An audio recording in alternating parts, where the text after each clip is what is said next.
In the heart of the Middle Ages, the clash of steel and the scream of battle echoed across war-torn fields.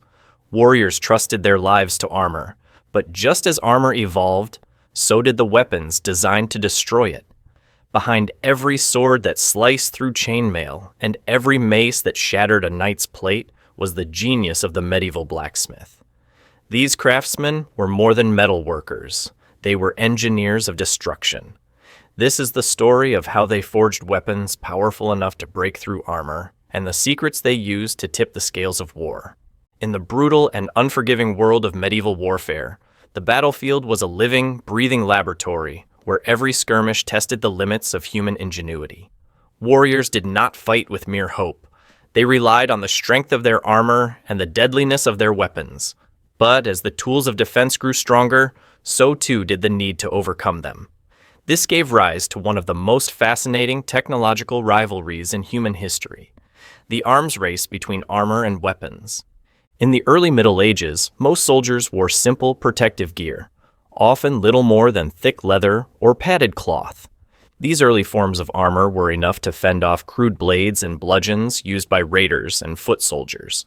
But as conflict intensified and professional armies emerged, so did the need for more durable protection. Chainmail, composed of interlinked metal rings, became a game changer. It was flexible, relatively lightweight, and effective against slashing attacks. For a time, it was considered the pinnacle of defense. However, no innovation in warfare goes unchallenged for long. Chainmail, while excellent against slicing blades, struggled to absorb the shock of blunt force trauma.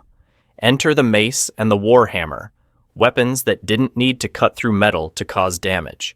With a heavy swing, these tools could crush bone through armor, caving in helmets and rendering chainmail almost useless. This was not a coincidence. It was a calculated response by blacksmiths and warriors who understood the flaws in the enemy's armor and crafted specific weapons to exploit them. The progression of armor continued. By the late medieval period, plate armor had emerged, covering knights in articulated steel that protected almost every inch of the body.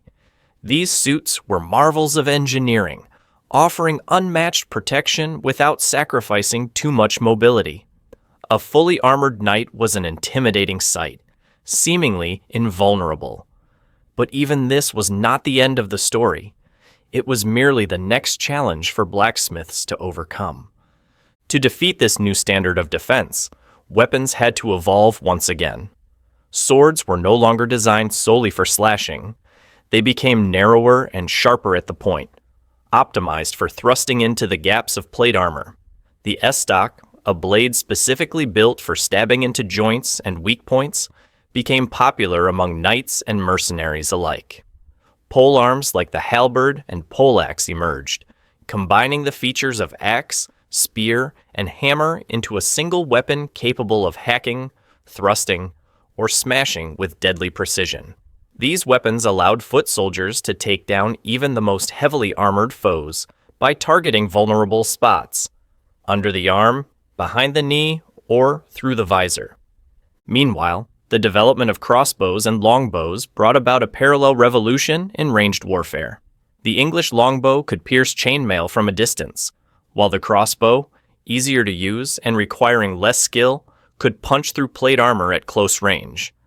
The armorers responded by thickening breastplates and designing angled surfaces to deflect bolts, but the cycle continued. Every solution gave birth to a new problem, and every problem demanded a new weapon. This constant back and forth defined centuries of European warfare.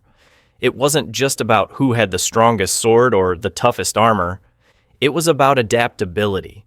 The knight who wore the best armor might still fall to a low-born soldier wielding a properly designed weapon, and the blacksmith, often forgotten in the tales of war, played a central role in this conflict, not on the battlefield, but in the forge, where metal met fire and ideas became instruments of war. This arms race wasn't merely technological, it was philosophical. It demonstrated the eternal truth that no advantage is ever permanent. Every form of dominance invites resistance, and every innovation contains the seeds of its own undoing. In the medieval world, This truth played out with brutal clarity in the relentless struggle between armor and the weapons designed to destroy it. The strength of a weapon wasn't just in its design, it was in its very essence, in the metal itself.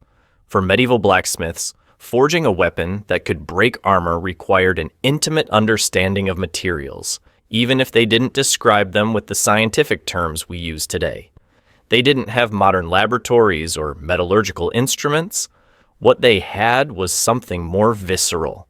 Centuries of observation, hands-on experience, and a deep respect for fire, steel, and the mysterious transformations that occurred in the forge. At the heart of every powerful weapon was steel. Unlike pure iron, which is relatively soft and malleable, steel offered a combination of hardness and flexibility. Two qualities that, when balanced correctly, made a blade deadly and durable. But steel isn't found in nature. It has to be created. Medieval blacksmiths learned that by heating iron in a charcoal-rich environment, carbon from the charcoal would be absorbed into the metal, transforming it into steel. The higher the carbon content, the harder the steel, but also the more brittle it could become. This delicate balance was one of the blacksmith's greatest challenges. Too little carbon and the blade would bend or dull quickly. Too much carbon and it might shatter on impact. Master smiths spent years perfecting their control over this invisible ingredient, relying on the color of the flames, the sound of the hammer strikes, and even the smell of the forge to judge whether the metal was ready. It was alchemy without the magic, trial and error honed into tradition. Once the steel was created, the weapon began to take form. But shaping it wasn't enough.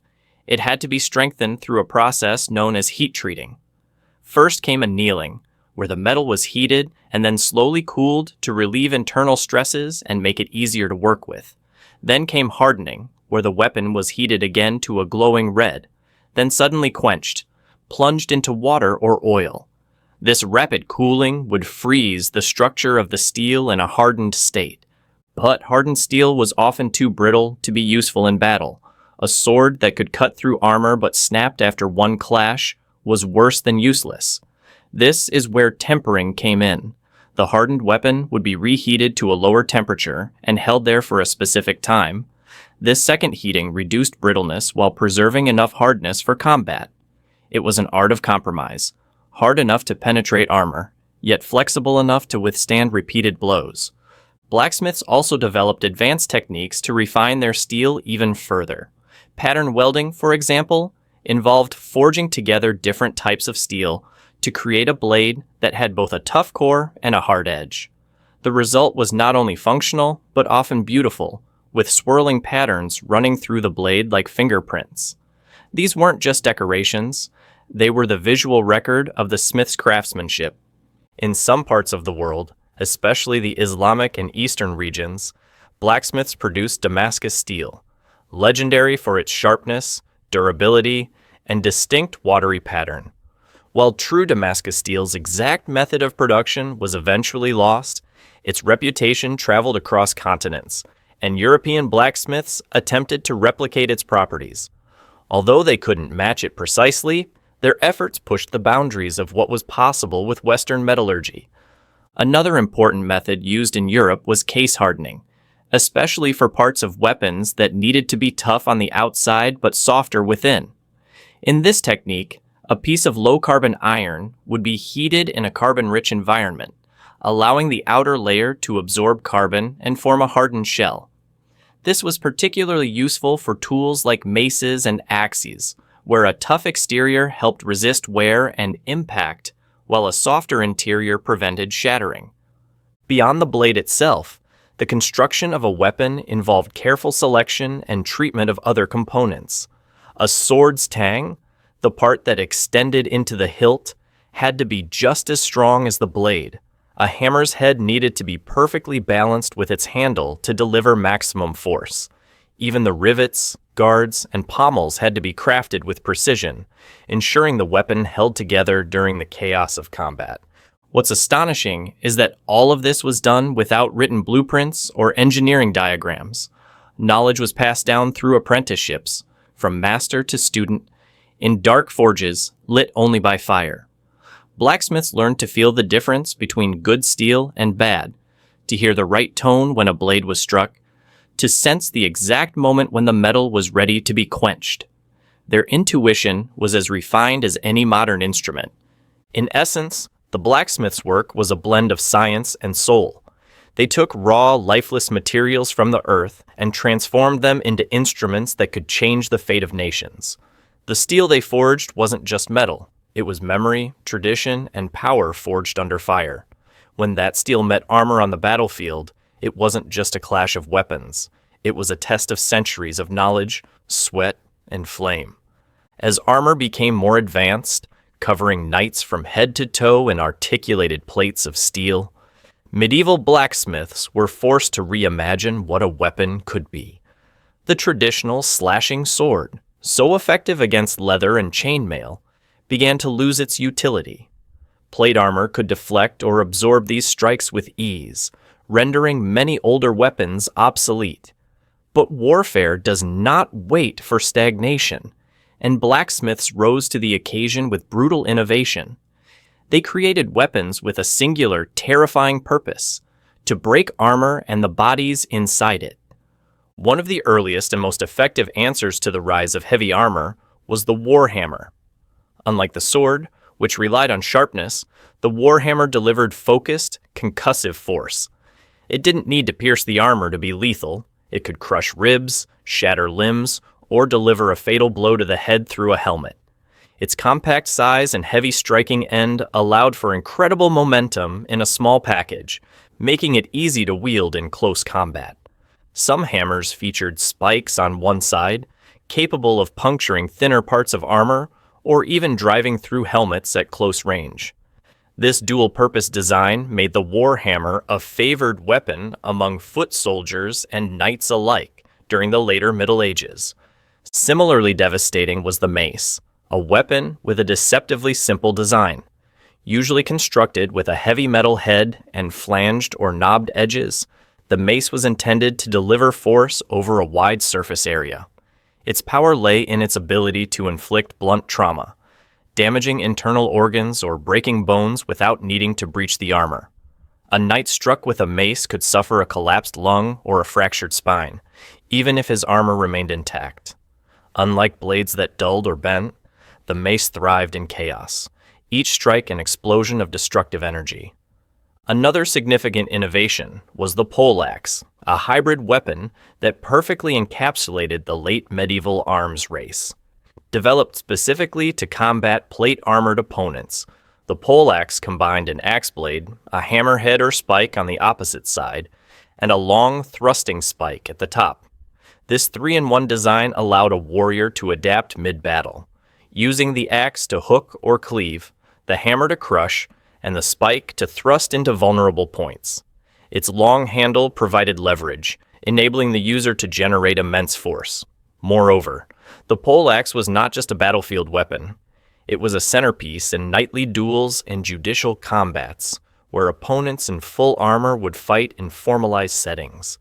In such contexts, the poleaxe became a symbol of both status and skill. The flanged mace represented a refinement of earlier blunt weapons. Its protruding edges could concentrate force into smaller surface areas, increasing the likelihood of denting or splitting armor plates. This was especially effective against the increasingly hardened steel used in late medieval armor. As armorers made advances in metallurgy, blacksmiths responded with even more aggressive weapon designs, pushing the limits of what handheld weapons could do. Another weapon that deserves mention is the estoc, a long, narrow sword designed almost exclusively for thrusting. The estoc lacked a cutting edge, but featured a rigid, sharply pointed blade capable of exploiting the smallest gaps in a knight's armor, such as the armpits, groin, or neck. Its narrow profile allowed it to slip between armor plates with deadly precision. It was a surgeon's scalpel in a world of sledgehammers, wielded by those trained to strike with speed and accuracy. The estoc showed that while brute force remained important, finesse and technique had a place in the ever-evolving martial landscape. Not all armor-breaking weapons were designed for hand-to-hand combat. The battlefield echoed with the twang of bows and the snap of crossbows, ranged weapons that also evolved to defeat the armor of the time. The crossbow in particular was a technological marvel. With its mechanical draw and steel limbs, it could deliver a bolt with enough force to penetrate chainmail, and, at close range, even plate armor. Crossbows required far less training than longbows and could be wielded effectively by common soldiers. This democratization of armor-piercing power had significant consequences. It meant that even a peasant could bring down a noble knight with a well-aimed shot. In response, armorers began to incorporate more curved and sloped surfaces to deflect bolts and arrows, but the danger remained. The English longbow, though slower to reload and harder to master, was another deadly solution. Its arrows, particularly when tipped with bodkin points, could penetrate mail and exploit weaknesses in plate armor. The Battle of Agincourt in 1415 famously demonstrated the longbow's effectiveness as English archers devastated the French knights, many of whom wore some of the finest armor of the age. The message was clear: no defense was absolute. But it wasn't just about what the weapons could do. It was also about how they were used. Combat manuals from the late Middle Ages and Renaissance, such as those by German masters like Johannes Lichtenauer or Italian masters like Fiore de' Liberi, reveal sophisticated techniques for defeating armored opponents. These treatises emphasize targeting weak points, grappling techniques, and using weapons in unconventional ways, such as half-swording, where a knight would grip the blade of his sword with one hand and use it like a short spear for precise thrusts. This technique, often misunderstood by modern audiences, was a response to the reality that slashing was largely ineffective against plate armor. The creativity and pragmatism behind these weapons and techniques speak to a broader truth about medieval warfare. It was never static. The idea of knights as lumbering tanks and soldiers mindlessly swinging swords is a myth. In reality, it was a constantly shifting arms race, one that demanded innovation from every blacksmith and adaptability from every warrior. Each weapon that emerged was the result of practical necessity, battlefield experience, and generations of knowledge passed through the glowing forge. In the end, these armor-breaking weapons weren't just tools of war. They were symbols of a society deeply engaged in a technological and tactical struggle. They reflected a world where survival depended on staying one step ahead, where the difference between victory and death could lie in the curve of a blade or the balance of a hammer. Through them, we glimpse the fierce intelligence of the blacksmith and the brutal reality of the medieval battlefield. The clanging of metal, the roar of fire, and the rhythmic pounding of hammers, these were the sounds that filled the blacksmith's world. Long before a weapon ever reached the hands of a warrior, or tasted the heat of battle, it was born in the heart of a forge. The medieval blacksmith's workshop was more than a place of labor. It was a sacred space where raw elements were transformed into instruments of war. Every blade, every hammer, every deadly creation was the result of not just brute strength, but remarkable ingenuity, discipline, and skill passed down through generations. At the center of the blacksmith's domain stood the forge, fueled by charcoal and stoked by large leather bellows that pumped air to elevate the temperature until the metal glowed a blinding orange-white. This intense heat was necessary to make iron and steel malleable, soft enough to shape, yet not so hot as to melt or ruin the internal structure. The blacksmith worked within a narrow window of temperature, relying entirely on sight and experience to determine the metal's readiness. No thermometers, no precise instruments, just the glow of the steel and the knowledge etched into muscle memory. Once heated, the metal was laid upon the anvil, the blacksmith's most essential surface. Its flat face, horn, and hardy hole offered various areas for shaping and manipulating the metal. Here, the blacksmith would use hammers, tongs, chisels, and fullers to bend, draw out, punch, or split the steel into the desired form. Each strike had a purpose. Every angle, every rhythm was calculated. Even a single careless blow could weaken the blade or ruin its balance. Some blacksmiths described their work as a kind of conversation with the metal, an interaction where both the craftsman and the material had their own language. But beyond the tools and techniques, what truly set these blacksmiths apart was their deep understanding of design. Weapons were not created arbitrarily. They were carefully engineered to serve specific functions. A sword meant for dueling had a very different structure than one meant to pierce armor. Blacksmiths had to take into account the intended user's fighting style, the weapon's balance, the weight distribution, and even the likely opponents it would face. A weapon that was too heavy would be unwieldy in battle. One too light might lack the necessary force to damage armor. Every curve, taper, and ridge was intentional. To help with shaping complex designs, smiths often employed templates or carved molds to ensure consistency and symmetry. Some forges were large operations with apprentices and journeymen, where the master smith would oversee each step while delegating specific tasks to others. One focused on shaping, another on heat treating, another on polishing. This division of labor increased efficiency, especially when fulfilling large orders for noble houses or military campaigns. One of the most critical and painstaking parts of weapon making was the heat treatment process. After shaping the weapon, the blacksmith had to harden and temper the steel to achieve the ideal combination of strength and flexibility. As the blade was heated to high temperatures, it entered a transformative state, its internal grain structure changing on a microscopic level. Then, in a dramatic moment, it was quenched, plunged into water, oil, or even animal fat. This sudden cooling locked the structure into place, hardening the steel. But this hardness came at a cost: brittleness. If dropped or struck improperly, a hardened blade could snap like glass. To address this, the blade was tempered, heated once more at a lower temperature, and held there to relax the steel. This step was essential, requiring a careful eye and, in some cases, colored indicators on the steel surface to judge the temperature. The colors, straw yellow, bronze, purple, blue, each corresponded to a specific hardness level. A blade tempered too soft would fail to hold an edge, too hard, and it might shatter in combat. Blacksmiths didn't stop with functionality. They also added beauty. Fullers, the grooves seen in many swords, weren't just for aesthetic flair. They reduced weight without compromising strength, improving both handling and flexibility. Inlays, engraving, and decorative etching allowed smiths to brand their work or display allegiance to a noble house. Some weapons bore family crests, religious symbols, or protective inscriptions believed to grant spiritual protection in battle. The line between weapon and artwork blurred in these masterful creations. Weapon handles and hilts required just as much attention.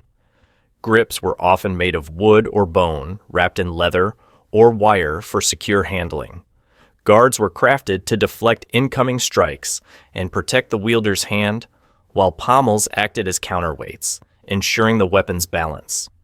In some cases, pommels were used as secondary striking surfaces, solid enough to bash an opponent's face in close quarters. Every part of the weapon had both a functional and symbolic role. Even the choice of quenching liquid varied by region and tradition. Some blacksmiths used oil for a slower, gentler cooling process, which reduced the risk of cracking. Others used water for a more dramatic, aggressive hardening. Superstitions also crept into this process. Tales circulated of swords quenched in the blood of animals, or even enemies, believed to imbue the weapon with power.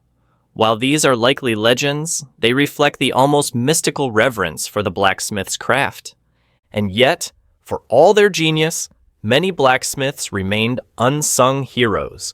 They did not ride into battle or wear ornate armor, but they were the invisible hands behind every victory and every defeat. Without them, no sword was sharp, no spear was sturdy, and no knight could feel safe behind his armor. Their work was demanding and dangerous, Many blacksmiths lived hard lives, constantly exposed to smoke, fire, and molten metal, but their dedication laid the foundation for centuries of martial dominance. What they achieved with limited tools, basic materials, and sheer perseverance is nothing short of remarkable. They were engineers, artists, and scientists long before those titles existed. Each weapon that emerged from their forge carried with it a story, a tale of fire and willpower, of trial and mastery. And when those weapons were wielded on the battlefield, the legacy of the blacksmith lived on with every clash, every strike, every blow that shattered armor and echoed through history. Though centuries have passed since the days when blacksmiths stood before open forges and knights thundered across muddy battlefields, the legacy of medieval weaponsmithing endures, etched into the steel of surviving artifacts and echoed in the principles of modern metallurgy. These blacksmiths, often anonymous and overlooked by the chroniclers of kings and wars, shaped not just swords and armor, but the very outcome of conflicts that changed the course of history. Their knowledge, born from fire and forged in war, continues to influence the world today. What makes their legacy particularly enduring is not just the weapons they created, but the methods and mentalities they passed on. In an age without formal science, medieval blacksmiths intuitively understood many concepts now confirmed by material engineering. The importance of thermal cycling, grain structure in steel, differential hardening, these were all mastered through experience long before metallurgical textbooks existed. They discovered, through relentless experimentation, that steel could be hardened at the edges while maintaining a softer, more flexible core.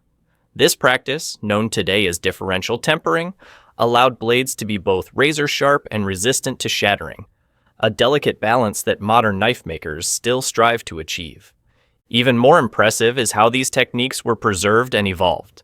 Though many blacksmiths were illiterate, their knowledge did not vanish with them. It was passed through generations of apprenticeships, often orally or through the silent instruction of demonstration.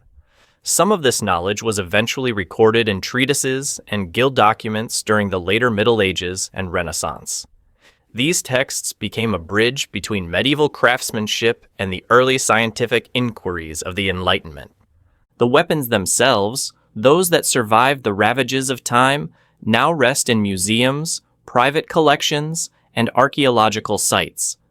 Each piece tells a story, not just of the warrior who wielded it, but of the smith who forged it.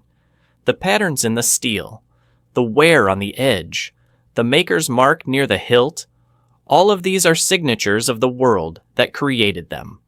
Curators and historians now study these details to better understand not only the weapons, but the minds and hands behind them. Today, blacksmithing is enjoying a renaissance of its own. Craftsmen around the world are reviving ancient methods, seeking to recreate the techniques of their ancestors with astonishing accuracy. Shows, competitions, and educational programs have emerged, turning once-forgotten skills into modern art forms. Blacksmiths now wield both hammer and microscope, melding tradition with technology, drawing inspiration from the same primal relationship with fire and metal that their medieval forebears once held sacred. Even in modern combat, echoes of medieval thinking remain. Contemporary body armor systems follow the same logic as plate armor, distributing force, protecting vital areas, and balancing weight with mobility. Likewise, the principles behind armor-penetrating weapons, focused impact, material hardness, energy transfer, still inform the design of bullets, blades, and tactical tools. The physics of destruction and protection have not changed. Only the materials have. But beyond the technical, there is a deeper legacy, one that speaks to the human spirit. Medieval blacksmiths worked under pressures and danger, often to support wars they did not fight in, for lords they did not choose. And yet they poured their soul into their creations. They forged not for fame, but for function. Their reward was not applause, but knowing that their blade might protect a life, or end one, with unflinching precision. That humility and dedication still inspires. There's also a philosophical weight to what they left behind. In a world obsessed with speed and convenience, the blacksmith's way offers a reminder of the value of patience, precision, and mastery. A sword cannot be rushed. Every step, from choosing the ore to polishing the final edge, demands full presence. In this sense, blacksmithing is more than a craft. It's a form of meditation, a relationship between human and element.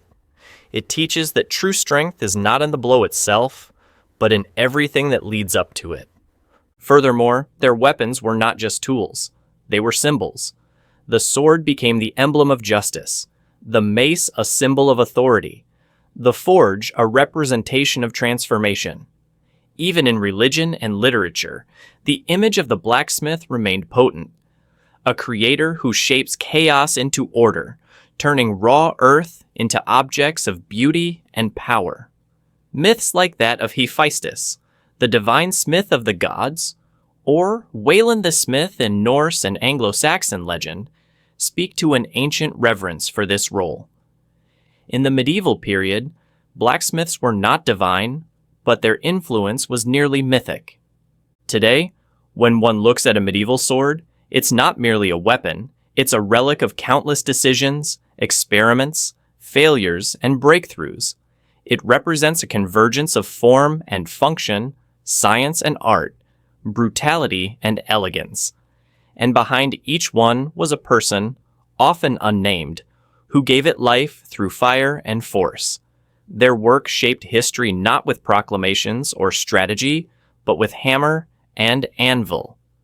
In the end, the story of how medieval blacksmiths forged weapons that could break armor is not just about the past. It is a story about human resilience, creativity, and the eternal dance between creation and destruction. It reminds us that progress is not always made with fanfare. It is often built in silence, with sweat, in the glow of a forge. And though the knights and kings may have wielded the weapons, it was the blacksmiths who gave them their power.